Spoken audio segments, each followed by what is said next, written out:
Hey, everybody, welcome back, and thank you so much for listening to the Dog Trainers Podcast. My name is Mariano Alvarez, here with Brent LaBrada and a very special guest that we'll be announcing in just... Are you raising the roof?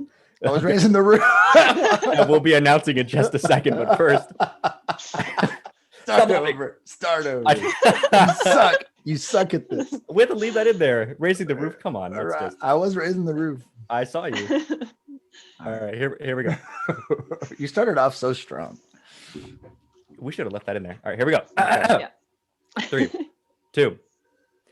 Thank you for listening to the Dog Trainers Podcast, a podcast created by dog trainers for dog trainers, or anyone who's ever fallen in love with man's best friend. Hey, everybody. Welcome back, and thank you so much for listening to the Dog Trainers Podcast. Mariano Alvarez here with Brent LaBrada and a very special guest who we'll be announcing in just a second once Brent raises the roof. But first, I do want to let you know that you can find us on all major social media platforms, Instagram, Facebook, and YouTube, all by searching Dog Trainers Podcast as all one word. You can also find us on all major podcast platforms, iTunes, SoundCloud, all that other good stuff. Dog Trainers Podcast, it's not all one word, but you can find us there nonetheless. And I do want to give a quick shout out to some cities that have been showing us love. Thank you guys so much out in Columbus, Ohio, Sheridan, Wyoming, Darlington, England, and Dartmouth, Nova Scotia. That's a new one. Hello, everybody. Oh, cool. And with that, over to you, man. What's up, everybody? It's Brent with the Dog Trainers Podcast. As Mariano said, we have another very, very special guest, a local, an Angelino, maybe not actually from Los Angeles, but she is training out here in Los Angeles, Miss Samantha Johnson from @Packlife_LA. If you guys know who she is, well, thank you guys so much for listening to this. And for those of you guys who don't know who she is, you guys can also check her out at www.packlifela.com. She's also with the marleymutts.org, right? That's your rescue. Yeah. Is that correct? Perfect. Yeah. And I just want to go ahead and introduce Miss Samantha Johnson. How you doing, Samantha? Hi, guys. Good. Thank you so much for having me. I'm so excited. Good. It's our pleasure to really have you. You know, it's funny because as I was researching dog trainers, I was thinking like, we keep asking all these dog trainers in different states and, you know, different parts of the country. And some of them, we've even interviewed people in different countries. Right. Okay. And I was like, I need to look in my own backyard, right, and see who's out here, because there's so many trainers in LA with so many. Doing so much good work and who has so many great, inspiring stories. So it's so funny. I talked to my staff, and I have a staff of 5 people, and nice. 3 of those 5 people follow you. Right. Oh, cool. And so I was just like, guys, I'm looking for a trainer that I should from LA. Do you guys know anyone? And all 3 of them mentioned you in their suggestion. So I was like, I got to check this girl out. I'm honored. Are they girls or guys? They're girls. They're girls. It's always girls. All my followers are girls. But I like it. I'm a girl's girl. So. I love that. I love that. Well, we'll probably, as we get into your story and everything, we'll kind of understand it sounds like you're very inspiring to half my staff, which is wonderful. So I got to check out some of your stuff. I just fell in love with the work that you were doing. I fell in love with your style of training.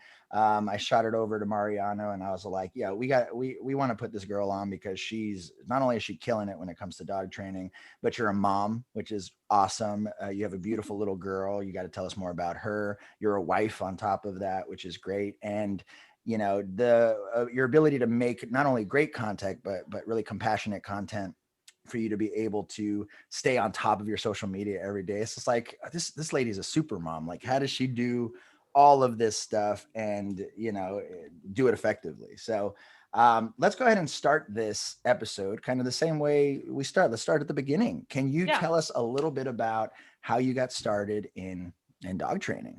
For sure. Well, first of all, thank you. I'm going to replay that little segment anytime I'm having a bad day.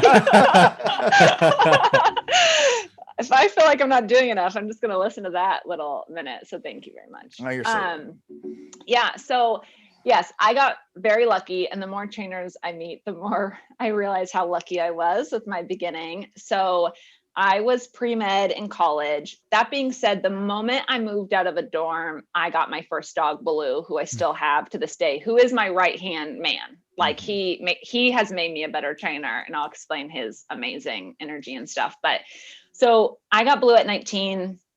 Looking back, I was a very good dog mom at 19, like all the stuff I did. But I grew seeing all the families I work with now. I grew up in a very dog savvy household, like, and not in the sense of like doing tons of sports stuff or anything like that, but just like the structure, the boundaries, the understanding that like, if you have not walked your dog, like, and they do something wrong, that's on you, boo. Like that kind of mentality. Dogs were not on the furniture. Just like I had a golden retriever that my parents got when I was a baby, and we put him to sleep when I was 14 or 15. And he was like a member of our family, but he still wasn't allowed on furniture. Like he still got an hour walk every day, you know, like it was this stuff that is just the basics that most people aren't always understanding. Yeah, they don't put priority to, yeah.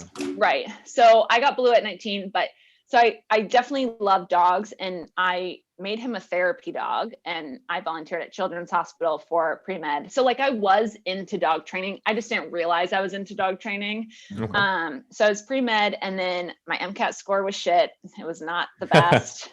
I'm not going to say I'm not smart. I am, but standardized testing is not my forte. Best quality. Yeah. So I was looking into Masters in Public Health program simply to make my MCAT score look better. I got into this program that's like a year. It's a 2-year program in 1 year. If you can complete it and get good grades, you essentially get an automatic interview into their med school. So I took it, moved from Chicago to the Bay Area with no one but my dog Baloo. Didn't know anyone. Nice. You know, had never been there before. I'm all about like gut feelings. The moment I heard the school's name, I was like, yep, that's where I meant to go. And I just, where'd you go? Just kind of jump off. Toro University, which is like, it's in Vallejo. So most people don't even know it, but it's like an old Marine base. And there's nothing to do in Vallejo. And I'm not trying to be mean to people from Vallejo, but there's nothing to do there. No, people in Vallejo know there's nothing to do. I was going to say, exactly. but in a way that tends to be good in college towns if they're boring, because then you just get to focus on your schooling. Totally. And like med schools are often set up in places like this, you know?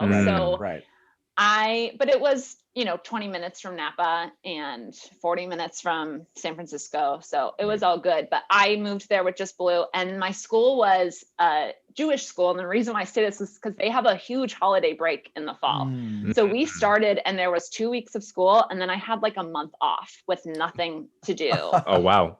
And maybe it was like 2 or 3 weeks, but it felt like a month. And this was back on Instagram when, how many years ago was this? Like 7 or 8 years, where you didn't follow tons of people you didn't know. At that point, it was still like you followed your friends or whatever. Okay. But I had been following this girl in San Francisco who had a pit bull and like a dog walking company. And I had gone back to Colorado during this break, and I saw a picture of a pit bull that she posted, and she spent like 5 hours, something like that, very long time trying to untie this pit bull that was left tied to a pole on the side of the road. Looked super unhealthy, and it was super reactive and aggressive to her. So she spent her time, and I saw the picture again, my gut, and I go, that's my dog. Like I just was like, I'm going to foster that dog. Like that's my dog, which no one should ever pick a dog like that. Never a reason. You should never look at a picture and choose a dog. But I just had this gut feeling that she was supposed to be mine. So when I went back to the Bay Area, I met her. I had on my road trip, my mom reminds me of this because my mom drove me out to Bay Area. All I was watching was Cesar Milan. I had become obsessed with him. Love it. And learning his stuff. So I thought, I was very dog savvy by just watching his show, And so I went to the shelter, and it was all things like, I grew up in a house where we didn't have to pet every dog we saw. Right.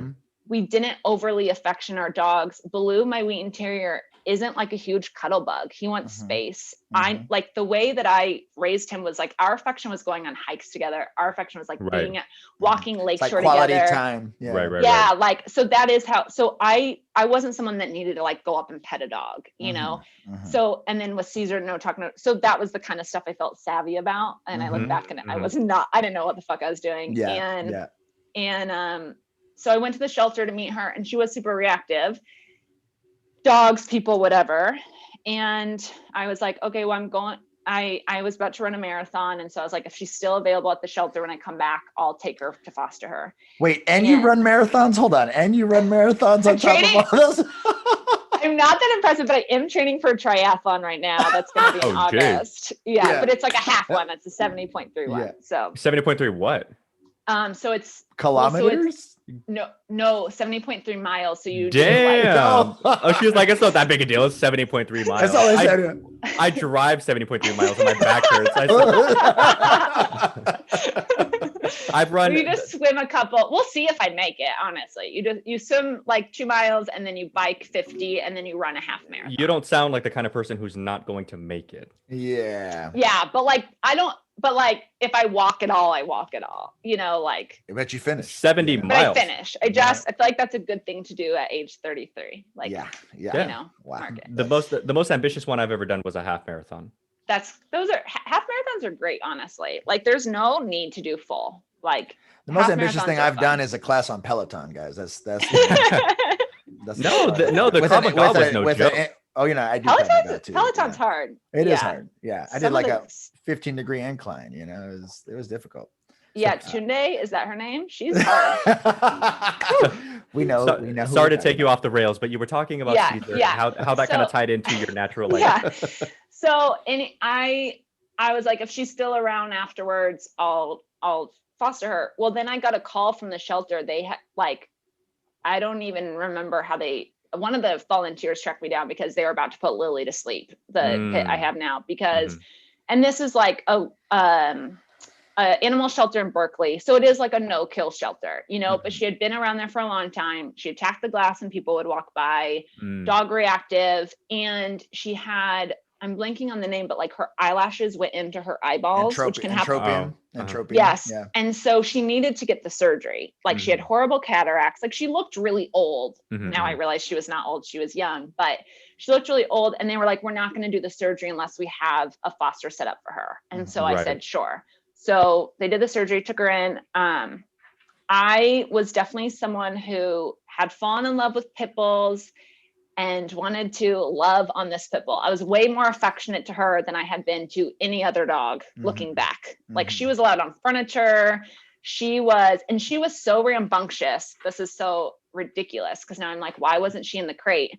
But I would like sit down to go to the bathroom or something, and she'd be like attacking my arms and my legs and my body, where I started bringing like hot dogs if I was to sit down so I could like throw it out of the room. So she would leave me alone. Like I had bruise and marks all over because she was just like, she had no boundaries. I don't think she had ever been to home.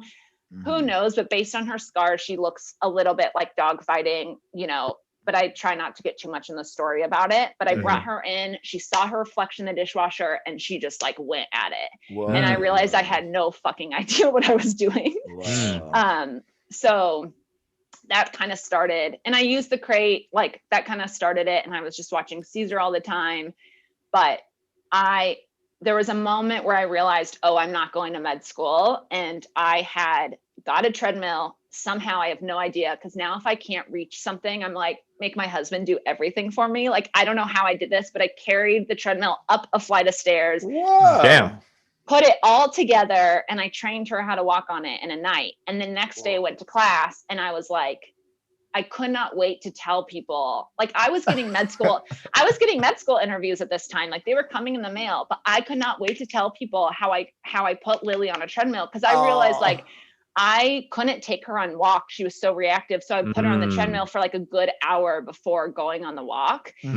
And I was so excited to tell my class that I had trained Lily to walk on the treadmill. And it was in that moment I was like, you're not fucking going to med school. Like, like you're not telling people how you're getting interviews. You're not excited about that. Like you can't wait. So Lily was like the whole reason of like me getting into all this. I love those stories, how people just tend to kind of fall like ass backwards into something that they really love. Yeah. Not fun. I always make jokes. It's like rappers or drug dealers where they're all like, I didn't choose the game. The game chose me. Totally. Right. And a lot of dog trainers have that story, right? What was Blake Rodriguez saying in the interview? He's like, I had a dog. He had a dog when he was in college. No, he said I had a dog who was good, but right. He always called them like butt dogs, right? Yeah. And it's like, I had a dog, but they did this thing or they did that thing, which kind of motivates a lot of people to turn from dog owner to dog trainer. It's crazy. I think that's another way that Cesar gets some props too, is, you know what I notice? So here in Phoenix, just to give you some history. Yeah. I work with the Phoenix Metro Chamber Foundation. I'm an executive board member here, and we throw pet adoption events with like 50, 60 rescues, something like 60 something vendors. Wow. And I noticed that when you're working with these rescues, it's an adoption event. So it's in their interest to come. It's free for them to come, of course. Right. But still, it's like it's hard. It's like it's pulling teeth sometimes to get them to do their part. Like, at least confirm with me that you're coming so that I can save your space. At least let me know how many, things like that. But I noticed that it's not that they're like lazy or whatever the case. I know that they're just busy because it's nonprofits. Everybody has jobs outside of it. Yeah. But it's more, if people don't know what to do, they don't do anything because they don't want to do the wrong thing. And I think Cesar deserves a lot of credit for just serving as some sort of outlet, even for like you became a dog trainer, but there's a ton of owners who I've seen on YouTube who are like, I watched Cesar and I just tried this thing, and it was just enough that it worked, right? No need to go any further. So yeah, I mean, props to him for that. Yeah. I have a funny story because that's not my personality. I just see a pool and I jump in it and I figure out how to swim later. Right. Which I think I'm slowing down and stepping back. That's like changing a little bit. That's called maturity. It happens at some point in life. Yeah. But I have a funny story about something going horribly wrong because I jumped in too soon and Cesar giving me a serious pep talk with a shoulder massage after it that I'll tell. So let's pick up your story. Yeah. So Lily was your dog. Yeah, my now husband moved from Chicago to LA. He's an actor. He asked me to move down with him. I said, yeah. And so then Cesar at this time was having weekend classes at his dog psychology center in Santa Clarita. So I took Lily into class. At this point, I'd had her for like less than a year. And she wasn't reactive towards no, she was still reactive to people. But okay, so anyway, I started the class, and after the first round, I mean, I was just obsessed with it all. I was in awe to be at this place. I was in awe of every trainer there. And my husband now was like, just go up and ask if you could shadow. And so I did. And she said, yes. And that trainer is not at Cesars anymore. She doesn't work there anymore, but she was really my in to starting to shadow there. And then I just got to shadow all the classes and help them out, like kind of do the grunt work. And so, pick up poop or whatever. And I was this all to me was magic, like dog psychology. I was in awe of it. I was so excited to learn the nerdiness of like how dogs naturally communicate. And then I was working on a rescue at the time in LA. And then I got, and I was seeing how much pack walks helped Lily, my pit. I'd muzzle train her and I'd be walking her. So I kind of started pack walks, which by the way, I didn't know this huge world of dog training. I thought it was Cesar and that was it. I know that there are pack walkers in LA, which there's there's so many amazing pack walkers specifically in LA. Pack walkers make a really good living out there too. It's a huge industry. Yeah. So I started, I think my business was called like Playful Paws at the time. And I just started pack something walking. Something cute. Yeah. Yeah. As I was cute. Tell her what your name was. I don't want to. Okay, well maybe later. It was Happy Pups Training. Cute. Yeah. Well, they are happy when they get training. Exactly right.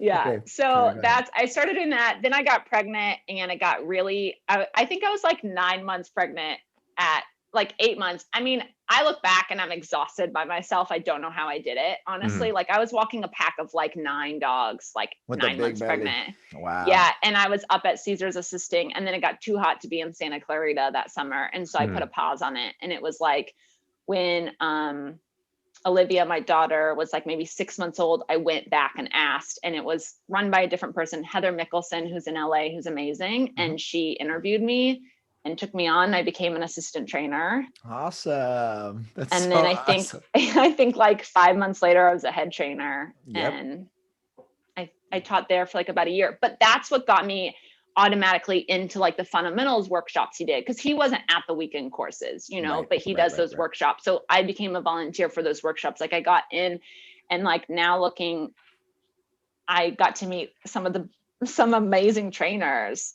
from the very beginning. Like it was nothing, just because I was in the right place at the right time, honestly. You know what, I've got to say though, and I want to say, first of all, I guess, you know, we don't really bullshit people here, right? Yeah. So don't feel like I'm, you know, I don't want you to take this as like a weird, disingenuous, you know. I honestly believe this to be true, and a lot of the big podcasters that I listen to, they preach a lot of this, which is maybe there was opportunity, maybe there was an element of luck, maybe yes, maybe no, but you did the one thing that people don't do, which is just ask. Yeah. So you know, it's not really fair to you to just chalk it all up to luck. Right.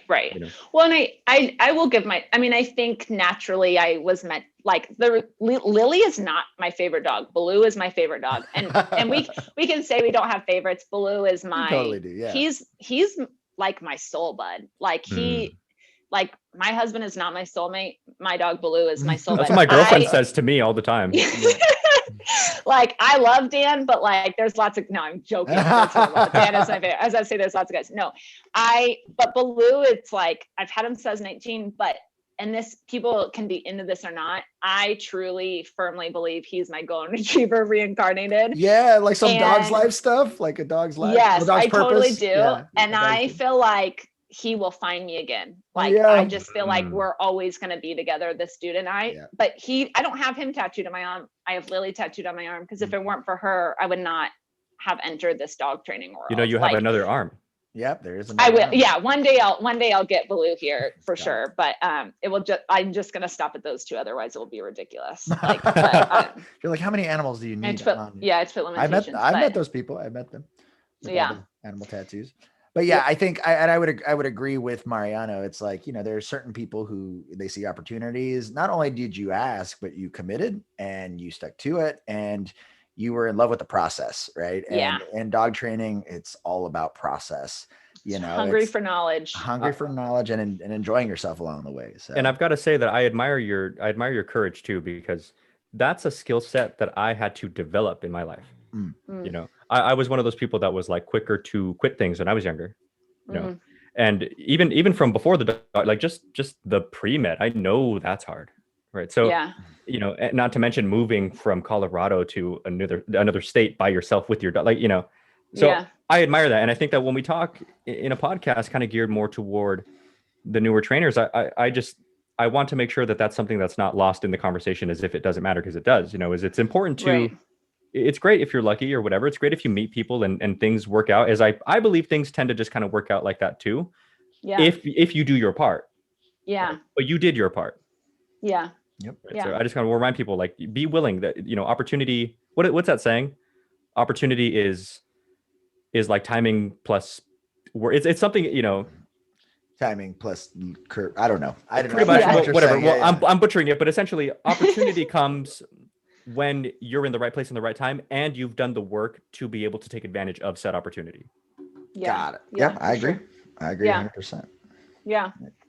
So, yeah, I mean, I got to start at the Dog Psychology Center. So you started the Dog Psychology Center, you're pregnant, you had the baby. Are you married at this time? Yeah, we got married. We've been together for like 10 years, but we got married. We still haven't had a wedding, which my husband, it will be one day, but I think we're going to adopt a baby and buy a house before a wedding is a priority. Nice. I mean, we've been together since I was 20, so there's not really any rush, but we got married. I wanted all, now I wouldn't care, but at the time I wanted us all to have last names. So we did like a little court thing when I was like full belly. Yeah. But one day we'll have a big fancy wedding. Yeah. Oh, that'd be cool. That'd be, I'm sure there's going to be dogs in it, right? Yeah. I mean, honestly, here's the thing. The more I do this, the more I want space from my dogs. Mm-hmm. I hear you. I have 3.5 dogs. And you know, I think I want a dog. I tell everybody this story that like my favorite client dog ever is an all black German Shepherd that I had trained in LA. Love a German Shepherd. I love a German Shepherd too, but this guy was just something special. Like he was my doggy soulmate. He was your spirit animal. Well, but I'll tell you what too, you know, maybe there's something to that, because when I was little, my dad had a dog and he was a German Shepherd and his name was Bear, and I loved him and I missed him. And, you know, so anyway, this guy was amazing. And when my dogs kind of get older and pass on, I think I'm going to limit it down to like a dog, and I want to get me my German Shepherd. Yeah, we had 5 over the summer. My last foster just got adopted and I'm taking a break. Like, I mean, I love fostering dogs.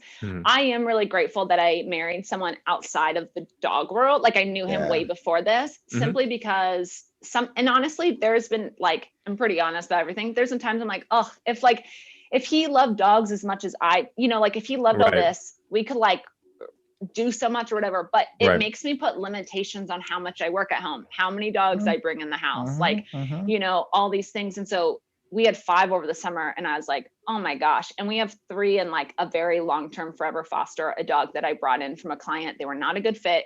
100-pound German Shepherd that was attacking everything, including redirecting on her. He's come super far, but if I will ever be able to adopt him, who knows? And I'm in no rush. It's just if someone else. I cannot wait to have 2 dogs. And this actually is my biggest advice to new trainers. Do not take on the hard ones just because you can. Because that's really, Lily has come so far. She's such a like helpful buddy, but she has limitations on what she can handle. If we used to use Baloo, my oldest dog, my love, at Cesar classes, where in dog reactive classes, we would toss a ball and he would weave through these dogs lunging at him like it was nothing. Right. He could sit there for hours while a dog is lunging on him, not take it personally, never get agitated, never get anxious, could care less, will actually put energy towards the dog to help chill the dog out. Right. But could not care. And my little Chihuahua, who's like my newest addition, I've had him for like 2 years now. He is amazing. My little dog trainer dog. I can take him everywhere off leash. I clock out when I hang out with them. When I hang out, and Lily's like pretty easy, but still I have to be a little on sometimes. Moose, you have to be on all the time, the German Shepherd. There's no like, so I clock out of work and I clock out in with him. Like, and my biggest advice is like, as a dog trainer, you do have to work a lot. If you're going to take on board and trains, you don't clock out. Like you are on a lot.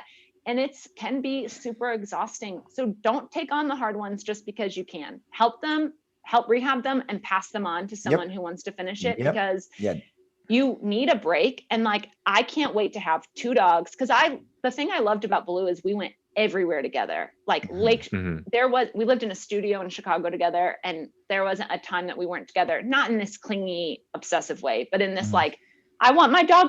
If I'm walking, you guys were physically very close. Yeah. You guys were always doing stuff together. Exactly. And that's the relationship I like with my dogs. And I cannot wait to get back to a pack of 2 where I can take everywhere. Like, you don't need, some trainers have 10 dogs, like Sherry Lucas, who's amazing, has like a pack of 10 dogs, and she uses every single one in her training, and it's badass. I can't physically, I want to. Well, I think the setup is important there, because, I'm in that place right now where my business is kind of transforming from one thing to another, which is why I'm going through the growing pains, looking for employees, figuring all that stuff out, which I'm very happy for, But with that being said, I have to think about like exactly things like this. I'm like, well, naturally when I get my German Shepherd, I think I'm going to put him into like BH and put him into some Schutz and stuff and get it some sports stuff going. And then maybe try to go after like a whole different type of clientele. Maybe I can sell dogs like to the county, or maybe I can offer training programs to like different police departments, a different world, right? Than just like the pet dog stuff. And very different world. And it makes me think of, it is nice to have a big pack of dogs to help socialize or desensitize if and when you have to, but that's easier to do when you have like a kennel and a staff, than just bringing dogs to the house. And 10 of these, are mine, which doesn't leave that much more space for client dogs. Yeah.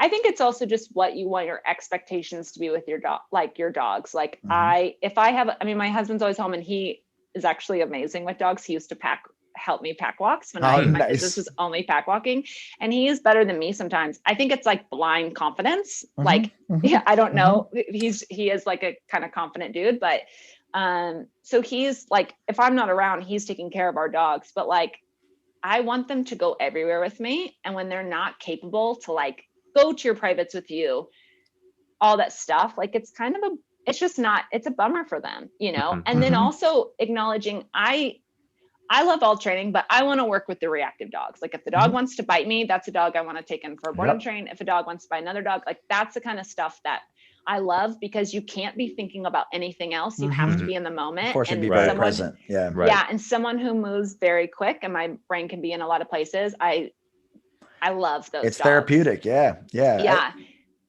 Is it Well, safe and to so say it's- that dog trainers, we all kind of have a little ADD? Like, Yeah, maybe yeah. That's we're why all- we chose a job where we Yeah, don't yeah. have to sit still. Yeah, exactly. Yeah. So, but it's like and this is probably the biggest reason why I would rehome him if I found the right home for him.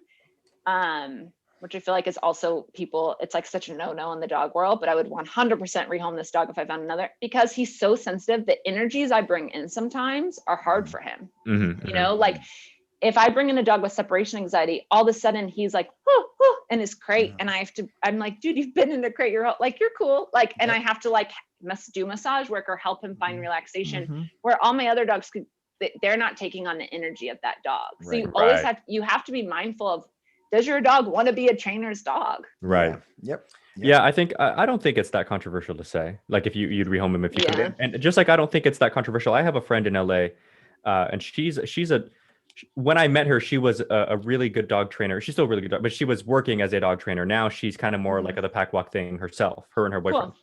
And I remember one of her dogs, Marley, who I loved. She was a little husky something mix. Sweetest thing, cutest thing. And I remember she called me one time and she was like, I need you to tell me that I'm not wrong. Like I'm not doing the wrong thing. And I was like, okay. And she was explaining to me that Marley, who was her like dog trainer's dog, who she would take places, just had the best temperament, was really well trained on off leash, on e-collar, was getting old.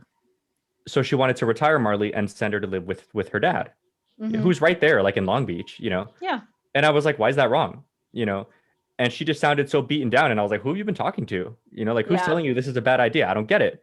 Yeah. But no, I think it was what I told her was like, it's big of you. It's good of you. You're doing your job as a trainer to do what's best for Marley.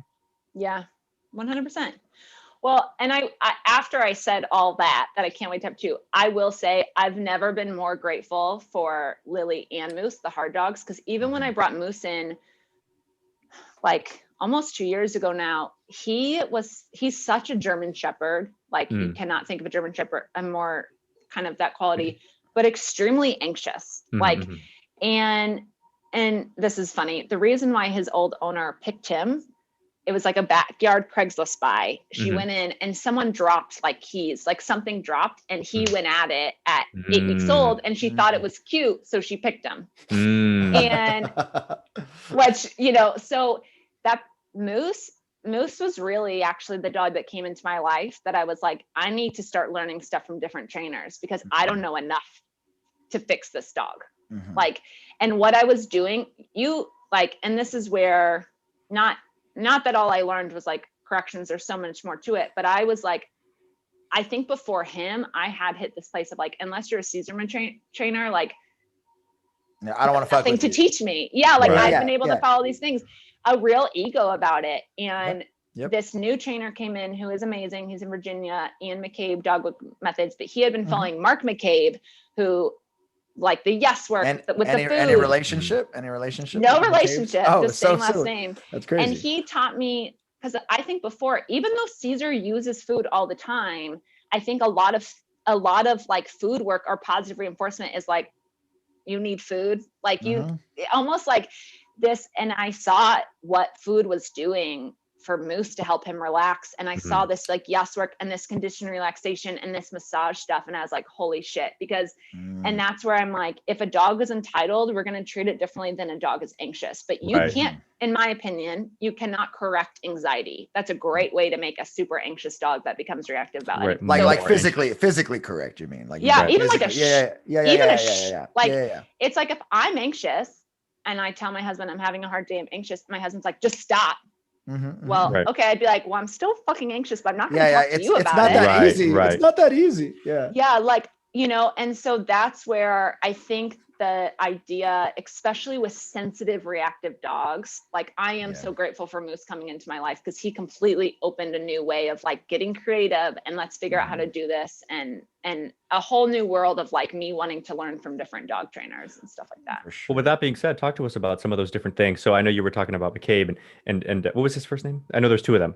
Mark McCabe is the one who does, I learned verbal not from him, but but he does yes work, which is like, yes, food comes. And I use it now I'll use it all the time to redirect a dog's attention, simply because my whole thing is like my last board and train I had was a resource guarder, and he had bit mom like plus 10 times. And so I love like conversations where you really have to wait before moving in a little bit more. You really have to wait before moving in anymore. But at a certain point in his board and train, I was like, mom's not going to be able to wait 30 minutes every time she takes the food bowl. But also mom had become afraid of her dog because he had bit. So I need to get creative of what's going to work for them when I send home. Like what's going to work to what's mom's personality? Is she soft? Is she strong energy? How am I going to match my training to her so that it's like long? And so this is where the reality is people like using food with their dog. So why wouldn't we figure, with the way that he uses food, I think is so cool. And I've seen it snap dogs out of some really intense stuff. And I'm like, if I can redirect a dog with a word, why wouldn't I pay them afterwards? Like, this is cool. And owners feel comfortable doing that. Yeah, well, exactly. And it's almost, it's funny because I come from like a compulsion Keeler method background. Right. And, it got to a point where, I was running into brick walls, and I was running into, dogs were demoing and their heads are down and their tails are low. And I was just, tired, too much pressure. Right. And when you come out of that and you see like, hey, food is cool. Condition markers are cool. The dog actually likes the squeaker way more than he likes lunging at that thing. Right. And so like all of that type of stuff, it's eye-opening. And of course, why wouldn't I want to take the path of least resistance if I could? Totally. Right? If I can whisper to my child to get her attention, why in the world? Why would you not? Right. Exactly. Yeah. Exactly. No, and I think that's every dog trainer has like that evolution where we're just like, oh, it's not one thing, right? Totally. Because that one thing at some point you hit a brick wall, and even even like my mentor who was like did a lot of sports, at some point his sports training, this is kind of a brief story on him, he was doing a lot of like protection work stuff in the 80s, and then he had no clue. He's from a different country. He had no clue that there was a rescue of dogs, that there were animal rescues and shelters. And it wasn't until the 94 earthquake happened where all of Los Angeles was destructed that he had to go to the shelter to find his dog. And he goes, there's all these dogs in a shelter. And so he used what he learned from the dog sports on some of these dogs, the shepherds, the Rotties, and he was able to be huge. But then he was just like, I'm running into these shivering dogs and these anxious dogs and these dogs I can't put pressure on. And even that, leads every trainer to, okay, maybe it's not just one discipline. Maybe there's a bunch of them. So that's awesome. I think like the thing that I've encountered, or the thing that I think got in my way, is like limiting of who I thought was a good trainer. And really like the prison program I do, I've learned stuff from some of the inmates. Like I taught them, but then when I'm watching them do something, I'm like, oh, like, why did you do that? Like, oh, that's cool. Like, and these guys have no experience, but I learned something from them. And I think just keeping an open mind, like if you're like positive only does not work, or like balance doesn't work, or correcting doesn't work, just like keep an open mind, because you don't have to take everything from each trainer. You can be like, ooh, I really liked that little one piece. Like most workshops that I've gone to, I've been like, ooh, that one little thing, I love that. And that's worth the $600 I just spent, because that one little thing, I'm going to use it all the time. Right. And like, it's going to go ahead. Sorry. Well, just just keep an open mind and know you can learn from everybody. Like that really is the biggest thing. And with that being said, a conversation that we've had with a lot of our guests that I find very interesting, and I wanted to hear your take on, is the evolution, or like the order of the evolution in dog training that people tend to have, because it's always different. Somebody's like, well, I started here, now I'm kind of in a blend of this and this, and and it's always fascinating because it does give a little bit of insight, because we're all human. It does kind of give that little bit of insight into, well, this made sense to me at the time because I was just like in this place at the time, and there's that kind of mixed with, in my opinion, as a dog trainer, the better you get, not only, dogs aside, the better you get and the more well-rounded you become, you can be more effective with the people who don't necessarily vibe on the same like wavelength as you. Because we all get those clients who you're just like, I get you. You're a hard worker. I'm a hard worker. Like, let me show you what you need to do. And you guys just like click. Totally. And then there's the person who it's like, we're just two different people, and it's hard for me. None of your examples make sense to right. It's hard for me. Well, it's hard for me. Like Brent talks about this all the time. I can like analytically explain to you something, but it's hard for me to get you to feel what I'm telling you so that you actually go and do it. Yeah. You know? And I think that's a skill set that you develop, but I think the same thing goes for dogs. And I also believe that the better you get, the easier it becomes to get even better, because now you have like a broader skill set that you can then use to go and acquire new ones. Totally. I mean, I think I feel weird complimenting myself, but I will, which I shouldn't. You can do that. Especially, I know everyone should compliment themselves, but especially ladies. But this is men too. I'm not going to leave you out, but this is something I do feel like I'm really good at, is matching the energy of the person. And I caught that like kind of early on, where I was realizing there was a lot more trainers that had a lot more experience than me. Why were these people like gravitating towards me? And like, and that was when I was at Cesars and I became a head trainer, I had to make my price per hour a certain amount. And I later heard trainers have been in the world for a long time kind of scoffing at the price of my hourly rate, because I was so new into the world, but I didn't have a choice. Once I became a head trainer, we all had to have the same price, so that if they were getting training from us outside of it, it was that. And I'm grateful for that, because I feel like it would have taken me a really long time to add, and I've never changed it. It's been that way for however long. But I was like, why are they going to me when this other person has, you know, whatever. And not even that competition, but I feel like if you have, and this is also trainer's preference, because I read someone's Instagram a week ago, a different trainer, where it was like, I use these tools. If you don't like them, I'm not the trainer for you. Right. And I think you can also be that trainer, and that's totally cool. Like, you don't have to take clients that don't match with you. Yeah. Right. I love to like figure out people and then convince them it's a challenge. Way. Right. Yeah. I love a good puzzle. So like, if I go into someone's house, or if I meet someone and I can tell their favorite thing to do is to cuddle their dog on the couch, I'm not going to say, even though I know, okay, that dog's research starting, get it off the couch. I'm not going to say that right away. I'm going to be like, well, let's talk about structure. And I'm going to like really figure out a way. And it might not be even until session 2 that I say, right. Yeah. So we've been doing all these things. We're still hitting hiccups. A really good boundary we could set is getting them off the furniture. How do you feel about that? And like, and I'm like, okay, well, why don't we start with no sleeping at night in the bed, soak up your furniture time for a while. And in a week or two, let's do this. Like, I like matching. Dosing them. You're dosing them a little bit. Yeah. And I feel like if someone talks really fast, I'll start talking fast. If they talk slow, I start talking slow. And I feel like that is you're like, newsflash. If you want to help dogs, you got to love to work with people. Yeah. Yep. Well, mirroring is it's a real thing. It's things that people do in all different kinds of industries throughout the world, dog related or not. Right? No, I watched that masterclass. I don't know if you guys get that masterclass, the negotiation masterclass on your Instagram. You know what I'm talking about? Oh yeah. The guy who's the negotiator, he's like, I've been a negotiator for 30 years for the NYPD. And like I watched the whole thing, and he talks about mirroring is a huge part of just human interaction. Like, right. Yeah. You know? I will say it's horribly embarrassing when you're talking with someone who has an accent, because like we have 2 very good friends from the UK, and when we start hanging out with them, I start take it. Yeah. It's so embarrassing.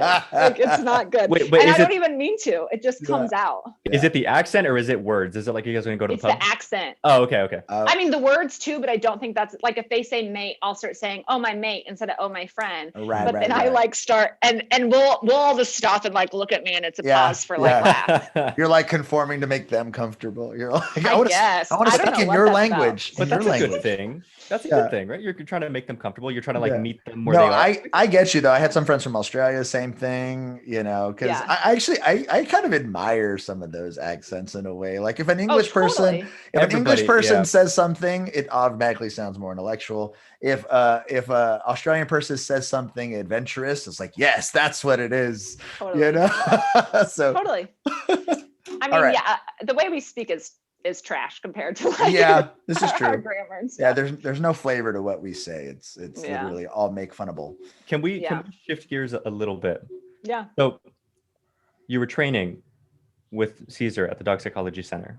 Yeah. Talk to us a little bit about, when did you decide to kind of start doing your own thing, your own program? Were you had already had your daughter at this time, right? Yeah. So I had Lily, and I started doing pack walks. So I was doing pack walks while classes were happening. because the classes at Cesars were just on the weekend. So I was working at this rescue when I first moved to LA.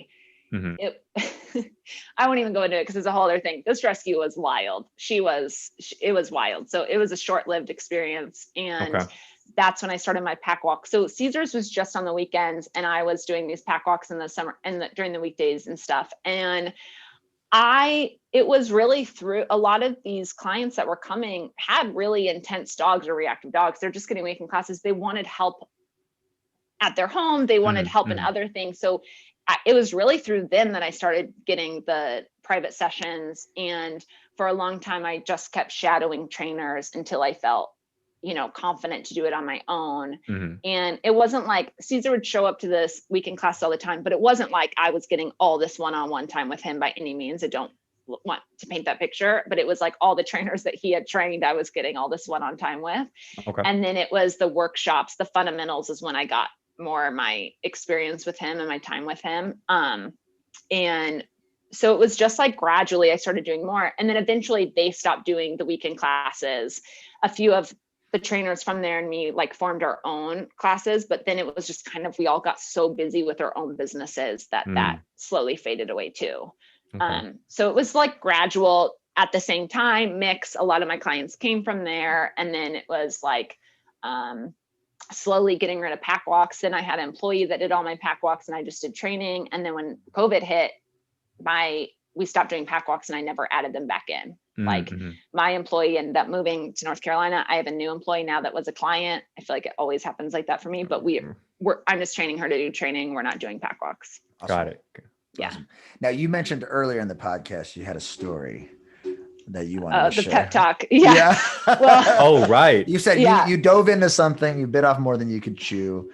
And go ahead. Well, I have two fun stories. So one is there was a employee there, not a dog trainer at Cesars, not a dog trainer, but an employee at the ranch. And she had a dog and it was eating an apple during one of our team meetings. And I went to go grab the apple and it went to bite me. And it was a little puppy. So it wasn't, but it was my first honest, real experience with resource guarding. And I took the apple and we were later, Cesar was there and I told him, oh, by the way, I went to go take the apple from, I don't remember the dog's name, the dog. And he just looked at me, he goes, well, why did you take the apple away wrong?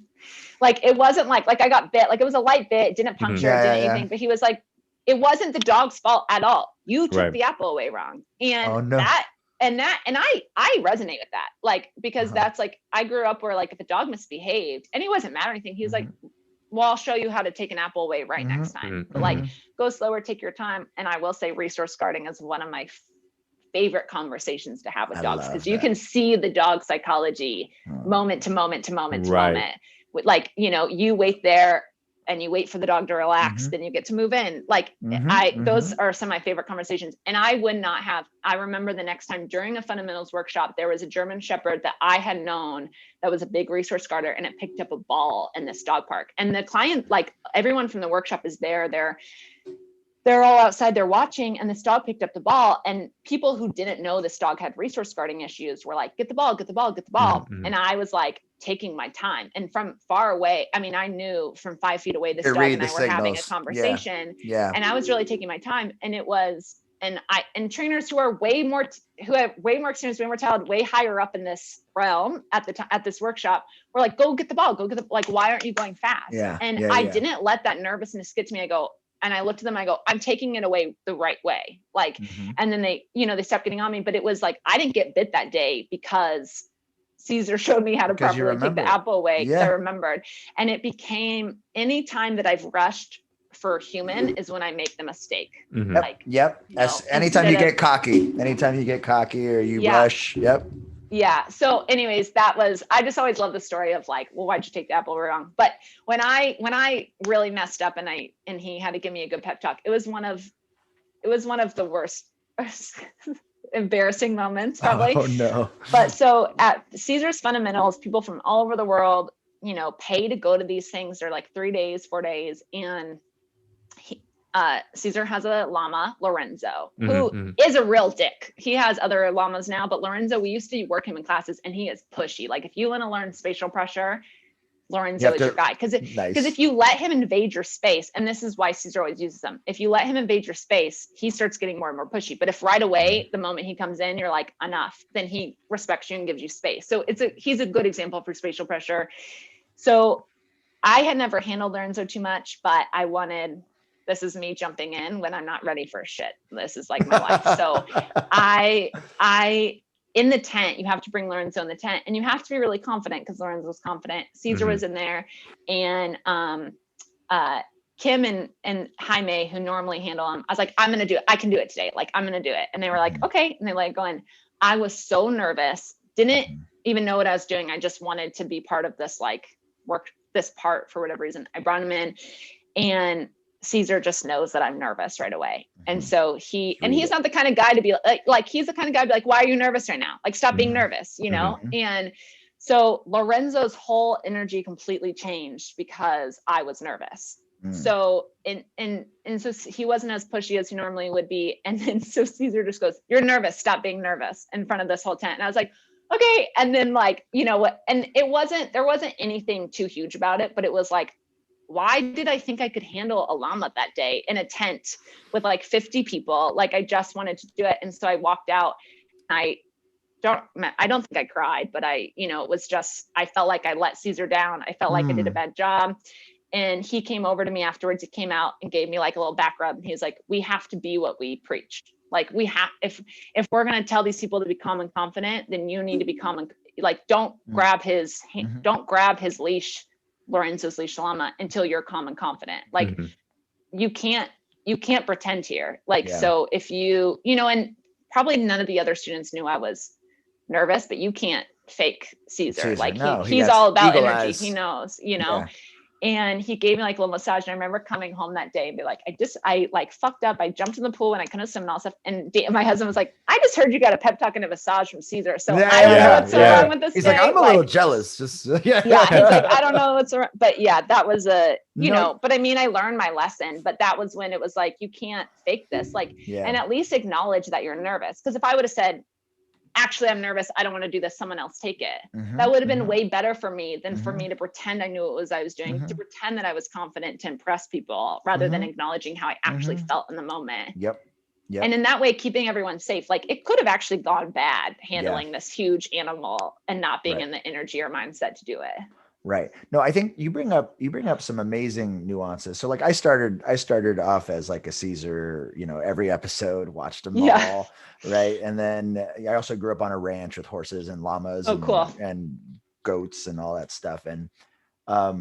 And so you bring up these nuances that I, in my own personal career, and I won't speak on behalf of all other trainers, but I guess just something to think about is the nuances of energy, right? The nuances of, I always tell my employees, you have to generate the energy you want the animal to have, right? And that's whether you want them to be playful. So if I have a really down dog, sometimes I have to be more up and confident. And if your dog needs to be calm, then you need to be calm also, right? And so, but there's these nuances. You were saying things about, I just want to touch on them, and maybe it turns into a conversation. But like energy, some people don't like the Eastern, the energy hokey pokey kind of stuff, but it's intention, right? It's this intention. So that's how I define it to some people. I say, you can read when someone's full of shit. You can read when someone's happy with you. You can read when someone's upset. You can read intention very, very clearly.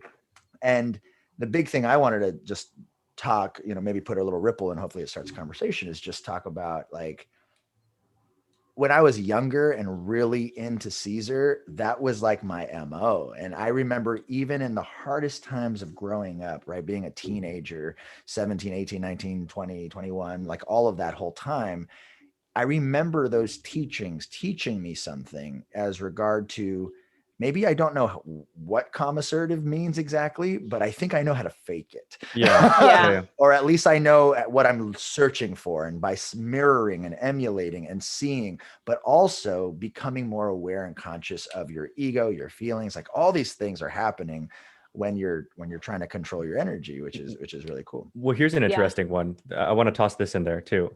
I'm going to work backwards on that. So here's an interesting one for me, because I think you're right. Like, if you don't know exactly what that is, but still somehow when you're in it, and still somehow when somebody thinks you're in it. Mhm. You ever have that weird kind of feeling where you're like, oh, you think I'm like, you think I'm totally in control of this right now. Yeah. But working backwards It's a little called parenting, by the way. Yeah. Working backwards a little bit further, you're right about that. A lot of people do have that like sour taste in their mouth about the like they consider it hokey and the energies and the this and that. But even in a very like real sense, no matter how scientific or analytical you really want to get about it, what percentage of communication is nonverbal? 80. 80? Yeah. That's a lot, and Yeah. it's easily observable, Mhm. I tell that to people all the time. I feel like I tell that to my girlfriend all the time, even for things that have nothing to do with dogs, even if she's explaining to me a hard day that she had at work with the, whoever this employee that's not like doing what they're supposed to be doing or whatever, and it's easy to make a point. I'll just give her eye contact for like 2 seconds too long, and she stops talking about what she's talking about and is like, blah, blah, blah. What, And I'm like, see how easy that is. It's almost fun to play that game with people. Like it sounds weird, I guess, but it's super real. And so is by the way, if somebody's like a fast talker, you talk a little faster. You're kind of meeting them where they are. And what I tell people all the time is, for all of the, I know we've all heard this too then, right? Like, oh, dogs have this like sixth sense. They just know. Like horses, that's a big thing with horses. They know when you're afraid. They know when everything else. What I explain to people is like the dog doesn't just have this magical sense. He just sees you. He just looks at you. And even for human beings with language, 80% of communication is nonverbal. What do you think that is for the dog? Yeah. He knows if you're nervous because you're showing him that you're nervous. And I love to give people this example. The weird thing about human beings is we all know, like we as adults can all agree right now. If somebody were to come home and be like all flustered and you're okay, oh, fine, and clearly you're not fine. But I got everything under control. Right. And obviously you're not, but at the same time, it's like, well, he said he's fine. And so we all like, why do we play that game when we obviously know better? Yeah. So for dogs, I'm like, okay, so imagine you do that. Only the dog didn't even hear you say you're fine. Why would he think you're fine? There's nothing really hokey about it. He's just watching you. Right. Well, I think that is the cool thing with like dogs and kids is you can't fake how you're feeling, and I actually had it, but I do know that the dogs that lived on the ranch that were like from Cesar's show that weren't adoptable, I got really lucky because I got to like work with them, and there was a front of the pack, which everyone thinks that they, everyone thinks they have an alpha or whatever, and you realize it's like the most sensitive dog ever. It's just getting too much attention. And he was like, you can't fake that shit with him. Like if I was going to go put the leash on, I better be confident in putting the leash on, because he was also a reactive, like he couldn't live in the house Cesar took him. So I feel like dogs, and I feel this way about kids, because like if like Olivia is a really cool kid in the sense of like she returns what you say to her. So like like but it's also like if this kid is frustrated and I'm frustrated, like the reality, my husband and I talk about this all the time because we're not perfect parents, and we always say like, well, we'll always talk through things, or like we'll always apologize. We'll always, like if I yell and I'm frustrated because we're human and we're going to have these moments of not being zen all the time.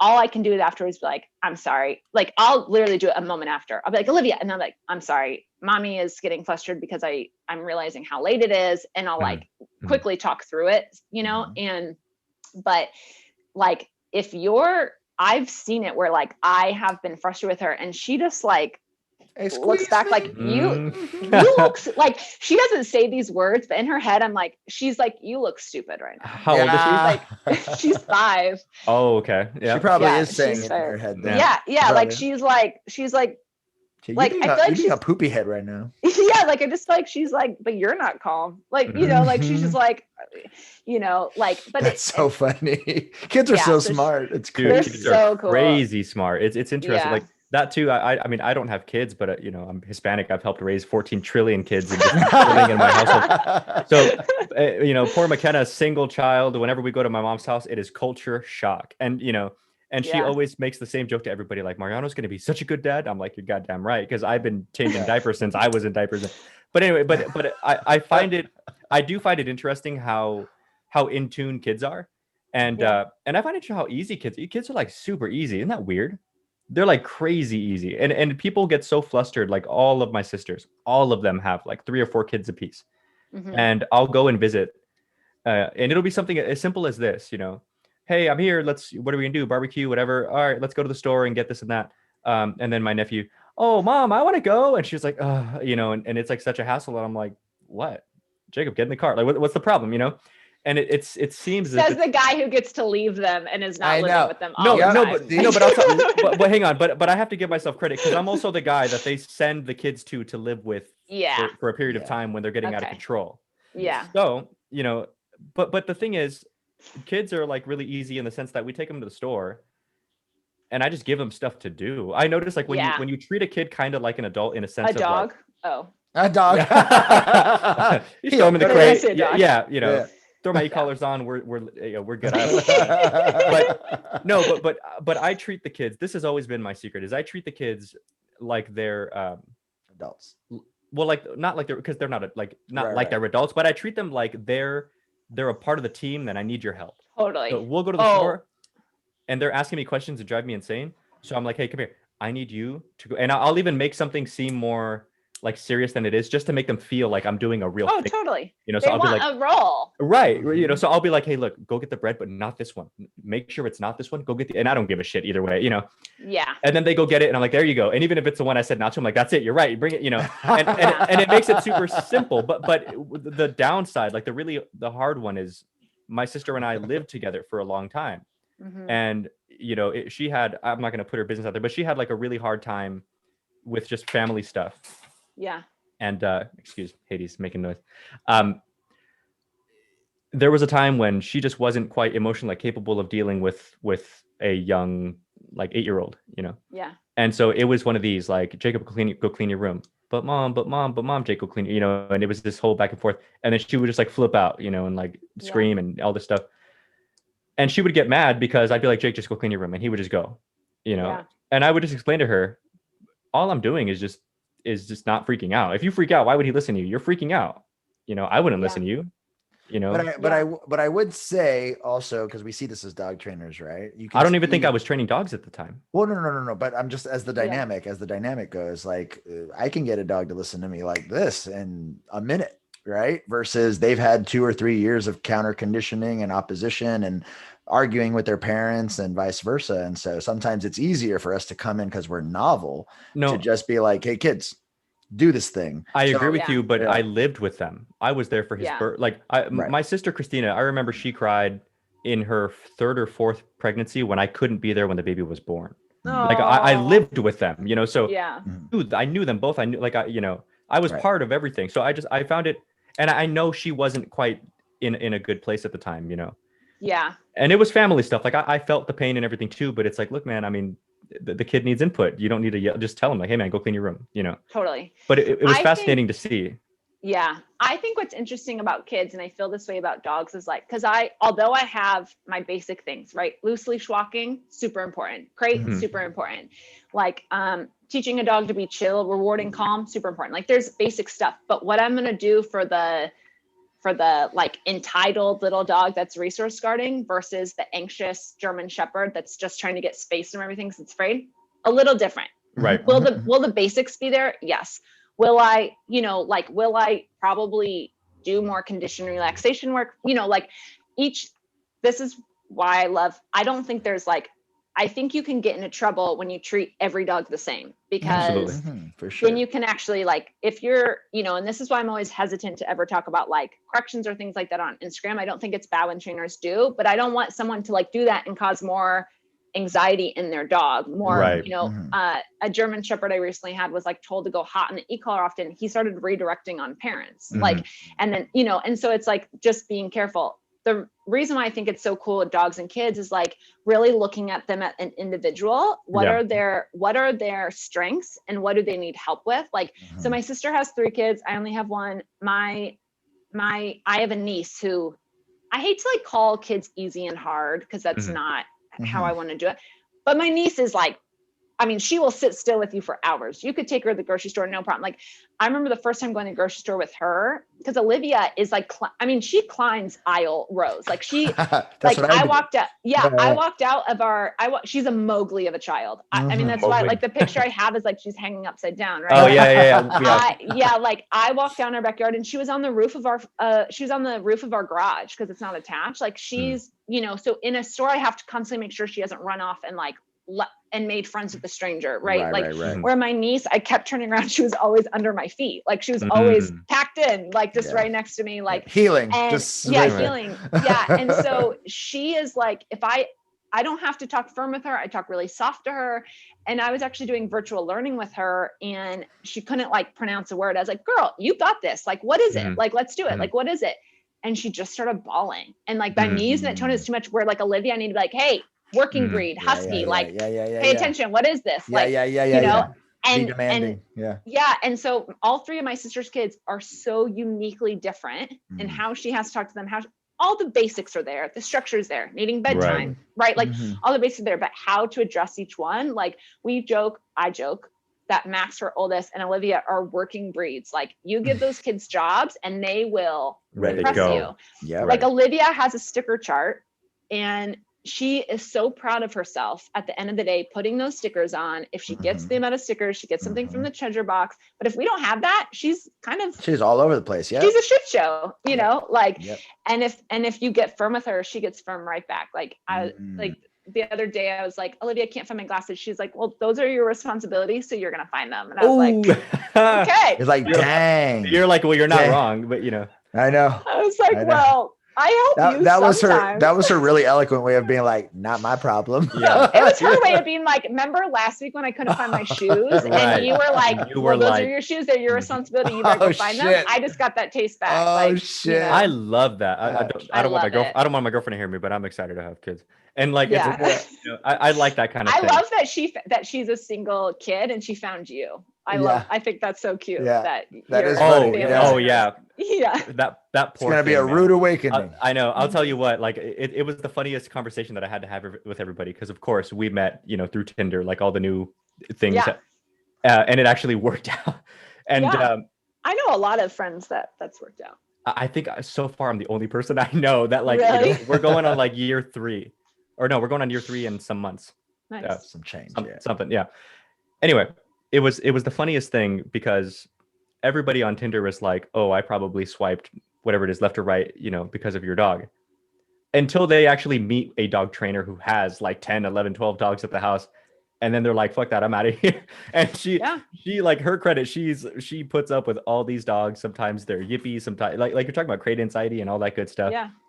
And I'm like, all right, she's legit. That's awesome. Totally. Yeah. That's awesome. She was in it. That's like I am still learning to not get my worth from like my productivity. Cause like I grew up in a family that's go, go, go. My dad is like the hardest worker. I've been kind of nonstop for a long time. And my husband is like, nothing would make him happier if he walked in one day and I was like sitting, vegging on the couch. Like nothing would make him happier than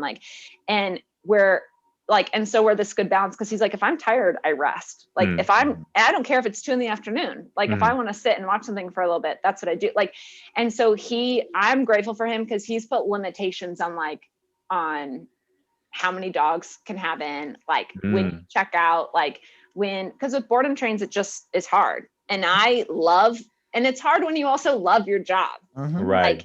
Like, let's be realistic. At the end of this, we have to rotate some dogs. Yeah. Let's be realistic. Yeah. I actually have no boredom trains in my house right now. I only have 4 dogs. Not to brag, but yeah. Okay. Well, you know what? You're touching on something that I wanted to talk about anyway, which was time management. And I think that that props to your husband. And I feel bad for my girlfriend, because she's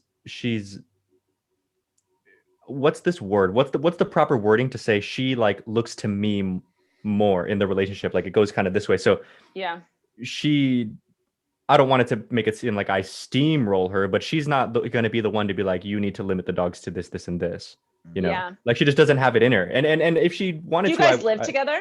Yeah, she's here. She's we want to go get her. I'm just kidding. But with that being said, I'm trying to get better at playing off of her. Like the busier, we're like super busy. We have more dogs than I want right now, if I'm being honest with you. Yeah. And Yeah. I'm trying to be more fair and round out with her. Like I'm trying to, since we're being so busy, I'm like, well, you know what? I'm going to spend some of this on you. Let's go here. Let's do this. Let's do that. Like, what do you need? What do Totally. at the end of the day, though, I know that what she wants is just my time, so I'm trying to find the ways to do it. So hence looking for employees and stuff like that and setting the boundaries in myself, because I know she wants them. She just won't put it on me, Yeah. I mean, my husband and I have been living together now for 7 years, and we've been together for like 12. So he did not put limitations on like, we need some dogs out of this fucking house for like a good 5 years into my business, I would say. And there was a time we were in like a little bungalow in East Hollywood, and I had like 12 dogs, like, because, because they're like, I was out walking them all day, like it's like, right. But there was way too much. And I feel like he's given, but also I've gotten more confident in myself to say no, like, no, and when you can help a dog, and I think that's the other part is like, there's this owner that's struggling, there's a dog that you can help. Sometimes you feel like, oh, I'm the only one that can help this dog. Right. And it makes you want to say yes, when at the same time, like, you're spent. And I've gotten so much. I had a rescue reach out to me. I actually had a really proud moment, because Kristen Bells is one of my clients, and I also admire her and really like her. I want to impress her, like, she's not a regular client. And she reached out to me because there was a dog that was found on the street, and she's like, can you take this dog in? Everything in me wanted to say yes, but I knew like I'd plan a weekend getaway with my family soon, which we rarely get to do, like all this stuff.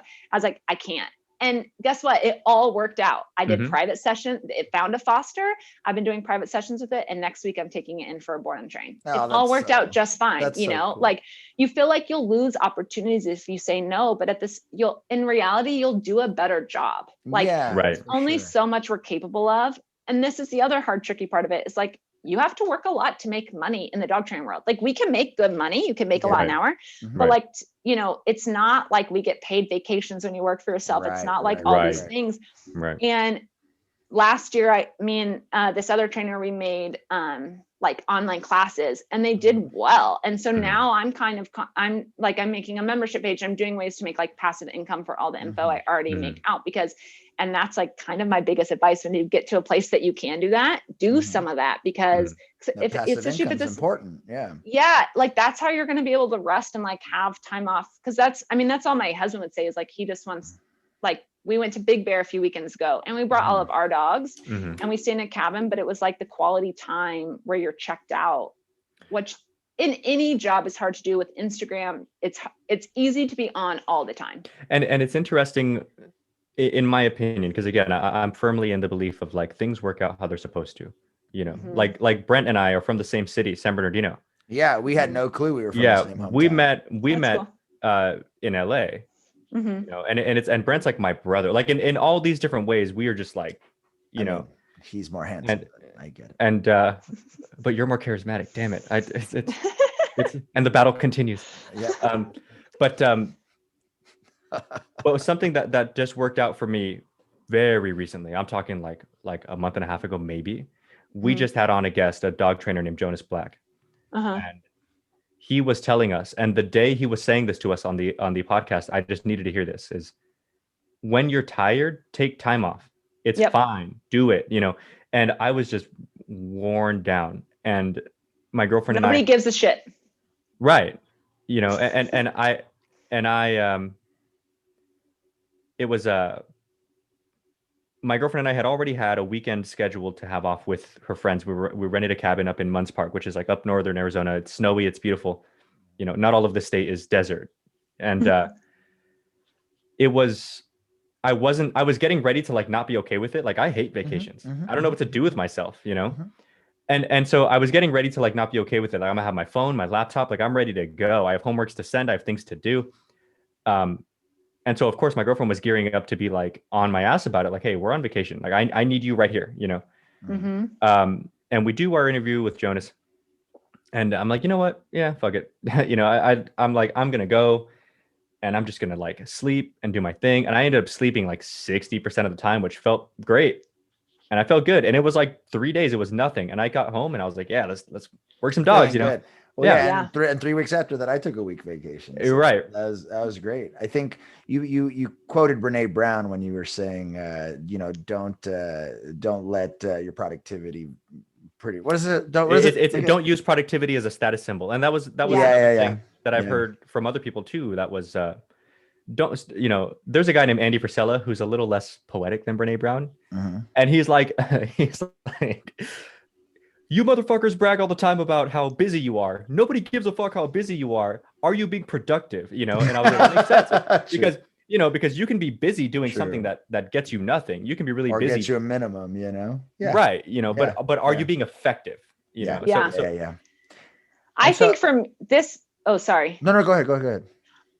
It's honestly just been in the last couple of months where I have really, because I've always been like, I need to work less. I need some time with my family. I need some time. Yeah, it sounds good in theory. Yeah. Yeah. And it's also like, I know, but I feel like there's a big, and for like reference, like my husband is an actor. He's a series regular on a show, but they haven't filmed in 2 years. And before that, he hadn't had anything. So I have been like the breadwinner. income, and he's with Olivia. And so, but he'll start filming again, and I'll be by myself for like 6 months while he's filming, but it's okay. I'll make it. And, but that's kind of, so there is this sense of pressure of like, but like this idea of, I'll hang out with them then. I'll hang out with them then. I have to do this. Then I have to get a certain amount. Like I'll do that then. Like it's always, okay, work hard now so you can take time off later. Right. And I think it hit me, and I am showing my kind of very ego side of myself, but there's a certain part with Instagram followers and stuff that I would have been like, oh, if I just hit this number, I'll be happy. If I just hit this number, I'll be happy. And then I started following another trainer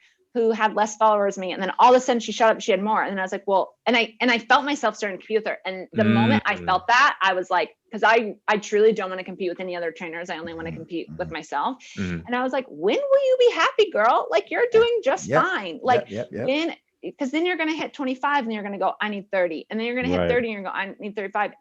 And you have this, and when you do that, you say yes to people who actually don't matter that much, who don't truly know you. And you're taking time away from like my two loves are my husband and my daughter. And it makes me so happy when I can spend undivided time with her and her silly little brain and build spaceships or whatever it is. And so it's like, at a certain point, you have to be like, I'm not working until Saturday. I'm not going to like kill myself till Saturday so I can have Sunday off with them. Take 20 minutes throughout every day and be intentional with time off. Like put at 4 p.m., be done with work. At 6 p.m., be done with work. That doesn't mean you won't have to rotate dogs and like let them out or whatever, but like be done with clients.